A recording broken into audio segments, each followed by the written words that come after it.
Hello and welcome back to another Royal Reviewer transmission. Today is the 5th of June 2023 and I'm going to get straight into it. This is going to be a one topic video and it's a little bit different for me because I'm almost going to be doing a live reaction to something that's going on presently. And of course I am talking about Prince Harry's court case along with other celebrities as well. His court hearing regarding the phone hacking scandal that happened. So I have spoken about this in previous videos. So if you want to know my opinions and my thoughts on the whys and what falls of whether or not Harry should have brought this and what I think, that is in previous videos. That's not what I'm talking about today. What I'm talking about today is exactly what's going on. So Harry is currently in the United Kingdom. Apparently he flew in, I think, on Sunday night. Today is Monday. It was Lilibet's birthday. So I'm not quite sure with the flight and the time difference exactly how long Harry would have had to spend with Lilibet on her birthday. But he did make that flight on Sunday. And there must be something like a 8-hour time difference. I think the UK is ahead, if I've got that correct. So he is here today, but he hasn't attended court. So a lot of people are accusing Prince Harry of wasting time by not giving evidence today. So he potentially could have given evidence today, or at least he could have turned up. There is a bit of a media circus outside of the courts.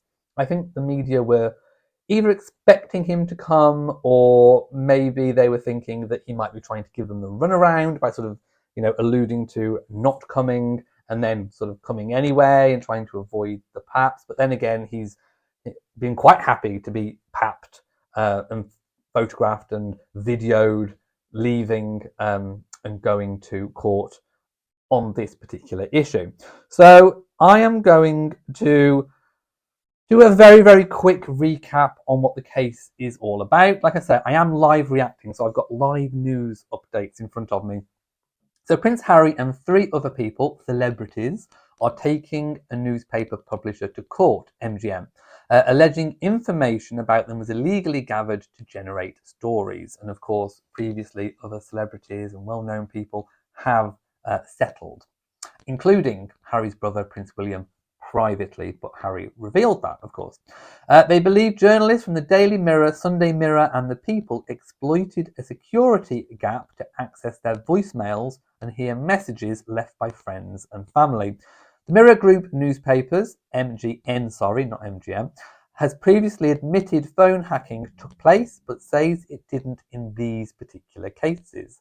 That this is a test case. If Harry and other claimants win, the judge will use it to set the level of damages, amount of money that MGN could pay in other cases from other celebrities. But I do think that previously other celebrities have settled as well. But obviously this is more in the here and now.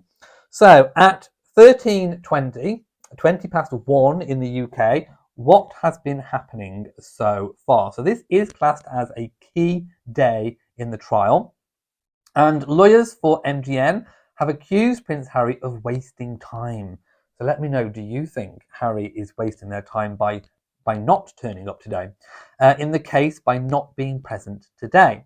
He is expected to be in the witness box tomorrow. And of course, it is the first time that a royal has been in the witness box. Of course, Princess Anne was in court over a dog issue, but she didn't have to give evidence in a witness box for over 100 years. So this is quite monumental in terms of royal news, and it is quite relevant, I think.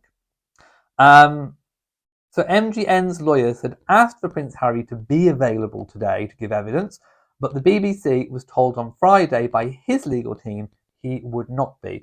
So it's hard to describe why there is, well, no, it is quite easy to describe, really. I don't know why I'm saying it's hard.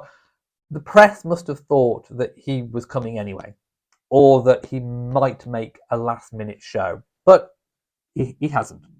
So MGN's lawyer, Andrew Green, said it was absolutely extraordinary he was not available for day 1 of his own trial. The judge, Mr. Justice Fancourt, said he was a little surprised that Harry was not there. So if the judge, I mean, you can almost understand the opposing lawyer being critical, but the judge themselves is actually saying that he was a little surprised is rather telling, I think. So as we know, Prince Harry and the three others accuse the publisher of using unlawful means, including phone hacking, to gather information for stories about them. I will say again, I've said many times before, I do not agree with phone hacking. Phone hacking should not have taken place. And all of these means of obtaining information is not on, and it is illegal. So in court, Harry's lawyer, David Sherborne, has been highlighting some of the 33 stories which form part of this claim, saying every facet of Harry's life was splashed across the papers. Now again, in revealing and having to give evidence for these 33 stories, you are actually going to end up revealing more, which is what Prince William, the Prince of Wales, avoided by settling privately. Of course, Harry would have had, I think, the same opportunity to do the same. MGN denies phone hacking in this case and says it can show the vast majority of the 33 stories were legitimately sourced. I mean, I'm not entirely sure what their evidence is going to be, but hey, bring it on. Sherborne has questioned why certain witnesses, such as the Mirror Group journalists, aren't giving evidence. Good point. I mean, that is a very fair point, I do believe. But also, when Harry tomorrow is questioned, there's no hiding. There won't be pre-planned questions. Of course, Harry can sort of go through sort of mock questions that they think he might be asked, but they can't cover literally all the bases. Harry will have to think on his feet. He'll have to think thick and fast. And there's no time for wiffle waffle and falafel and word salads and all of that nonsense. The lawyers involved will be questioning, double questioning. They will want evidence. There's no hiding. You can't bluster your way through this. You can't lie your way through this. And of course, Harry will be under oath as well. So at 13:05, the court has broken for lunch. Today's hearing is now taking a break for lunch, and proceedings will resume in about an hour's time. So I will come back probably tomorrow to do an update of the second half of today and whatever is going on tomorrow in court with Harry. So previously in the day, lawyers have outlined alleged gathering of Harry's medical history. David Sherborne has shown the court a story from November 2001 about Prince Harry apparently sidelined from the school rugby because of a back injury. The Duke's lawyers say that the article, which details doctor's advice to the young prince, is a breach of medical confidentiality. So by bringing this story up, you're actually confirming that it was true, which again kind of goes back to the heart of a lot of things that have been going on with the whole Harry and Meghan issue in general, not the really historical ones, but the more recent ones. It actually goes to show, and Harry's own memoir Spare and some things that they've said in Oprah and the Netflix, and it actually goes to show that although the journalists may have got some things a little bit distorted, mixed up, they may have stretched the truth in certain cases, or they may have, put two and two together and made six. The basis of a lot of this information that came out over the time of Harry and Meghan had some kind of basis in truth. May have been distorted, but it had some basis in truth. And that is because Harry himself has exposed the leaks, the palace sources, and all the leaks to the media from the palace, from Harry's side, from all sides of royal life. Leaks and plants and all these kinds of things have happened. And that is why now, me sat here today, I have changed my view. I've had to change my view and my opinion in light of really Harry's own revelations that this actually happens and goes on. So whereas before, if you go back to my videos at the time of Harry and Meghan, getting married and all of that business, I was very dismissive of these sort of palace sources and all the rest of it because they were very far-fetched stories. I didn't believe them to be true. I thought the press were making things up. Turns out they weren't. And a lot of it had basis in truth, like the tiara story and Tightsgate and all of those things. So when now Harry is kind of revealing that these stories were actually true, whereas before people may have had some doubt that, you know, the newspapers were making it up or whatever, Harry is now actually, by doing this, he's actually saying, confirming that it was true, because if he's saying the information was hacked, he's saying that it is true information. Anyway, the Duke's lawyers say that the article which details doctors' advice to the young prince is a breach of medical confidentiality. We say it has the telltale signs of unlawful information gathering, says the lawyer, adding that the journalist who wrote it can be linked to payments to private investigators. Obviously, that is wrong if that is found out to be true. The Mirror Group says that the supposedly private information in the story would have been known in Eton, where Harry was a student, and the story came from a confidential school source. I mean, it still shows, you know, the lengths that the press go to. So even if that story wasn't obtained by hacking, it was obtained by sources. So, you know, it just goes to show that how difficult it is really for a young royal to exist in a world where even your school friends at Eton, for example, you know, of families that have really good breeding and morals, are actually selling stories or leaking information. That, I think, is very difficult to deal with, and it would have been very, very difficult, I think, for Harry and William to both process.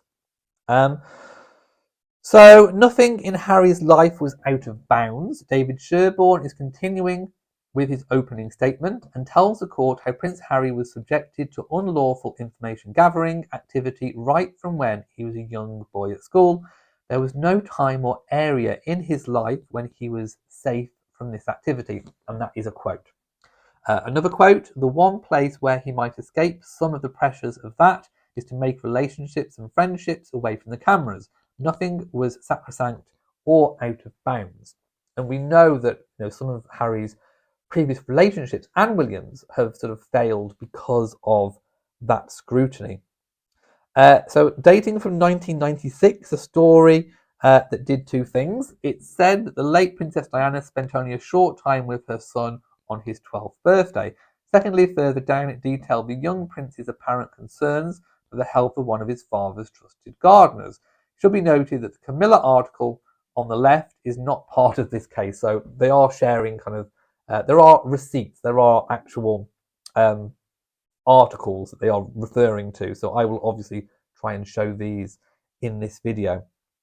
So again, confirming that these stories were actually true, whereas again, some people may have doubted, sort of may have dismissed this story rather flippantly as being a bit of a press lie. Turns out it was probably true. So Harry's lawyer bemoans the lack of witnesses. So this roughly happened at 12:35, so we're working back in time.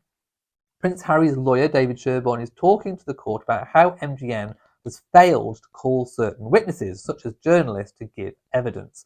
The list of witnesses who are not being called in relation to Prince Harry's claim is so long that I will only identify them when I go through individual articles.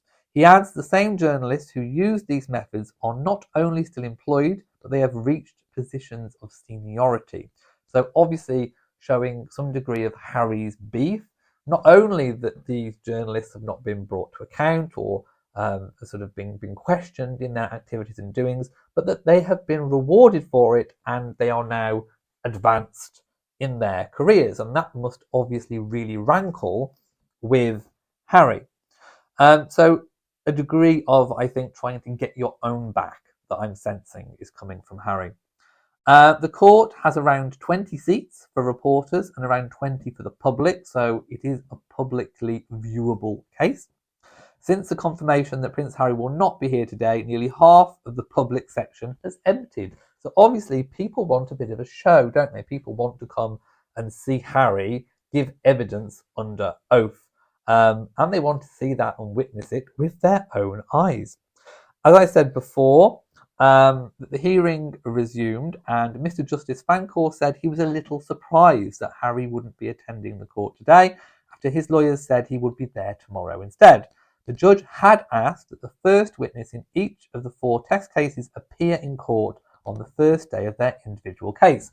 So Harry has kind of gone against the judge's own wishes, presumably to spend time with Lilibet on her birthday. His travel arrangements are such that his security arrangements are such that it is a little bit tricky, Harry's lawyer David Sherborne told the court. So rather than using Princess Lilibet's birthday as an excuse, which I think would have looked a little bit lame in a court of law, Harry tried to sort of, I think, pass that off as being the reason for leaving the coronation early. In a court of law, that is not going to wash. So they used travel arrangements instead, although I'm sure Harry could have just picked an earlier flight or come a few days prior. Anyway, so how does Prince Harry's team win this courtroom battle, or the antithesis, of course, lose it? The most important aspect of this case to bear in mind in the coming days is that there is no smoking gun, no whistleblower who knows the Duke of Sussex was a victim of phone hacking. So at face value, does that make it hard for him to prove he was targeted? Remember, he is bringing this himself. His legal team argue that MGN covered up and destroyed potential evidence of unlawful information gathering. Entirely possible. But there remains enough of a trail for the court to follow. That will obviously be presented over the coming days. They want the judge to take MGN's existing admissions of hacking, look at the alleged gaps in the defence case, and then make inferences about how some stories about Prince Harry must surely have been unlawfully gathered. We will see. The judge only has to rule for or against the Duke on the balance of probabilities. So we will see. This is going to be a very, very, very, very, very interesting case, I do believe. David Sherborne said it was obvious that stories about Harry's private life drove newspaper sales. Well, of course, the royals do sell newspapers. And the court previously heard that a private investigator was instructed by an MGN journalist at the People to unlawfully gather information about Harry's activities at the China White nightclub on one night in February 2004. MGN apologised and said it would never be repeated. So kind of using past admissions to kind of help support the case. I am going to refresh the page and see if anything has come up whilst I've been talking about this. If not, I will, I think, close off for today. Just a little quick update that the earliest allegation being tested today is from 1996. Of course, stories from when Prince Harry was at school. And the largest chunk of articles concern the Prince's love life. One example is of the April 2009 article in The People, which reported that Prince Harry had been bombarding Chelsea Davy, with whom Prince Harry was in an on-off relationship between 2004 and 2010, with calls in a bid to win her back. So obviously that would be an invasion of privacy. And unless some other source told the newspaper this, then it could potentially have been obtained by phone hacking. So do let me know your thoughts and comments in the comment section below about what is going on, what's been going on today, what's likely to come over the coming days. It's very difficult to say. Like I said, I think William had the right idea in terms of settling privately. Harry revealed that there was a payment made, so obviously the newspapers, didn't come off completely scot-free. They did have to pay a sum of money in terms of compensation and damages to Prince William. Harry, I think, could have done the same thing. Of course, the late Queen gave the blessing for Harry and William to sort of pursue this case. But obviously the Queen would not have, I don't think, given her blessing for it to be so public. She wanted it settled, if it could be settled, privately. And of course, Harry has gone against this. On saying that, I do not agree with phone hacking. I don't think that phone hacking was a practice that should ever have happened. I certainly don't think Prince William should have been hacked. I don't think William should have been hacked. I don't think Harry should have been hacked. I don't think any of the other celebrities involved should have been hacked, or indeed anybody involved with any of the celebrities. It is 100% wrong. I just think when you are in a position of being a royal, some things are best dealt with a little bit more low key. It preserves your own dignity. And like I said, at a time when people may have been questioning some of these stories that have been long forgotten, Harry is now bringing them back up to the surface and also confirming that they are true. So do let me know your thoughts and comments in the comment section below.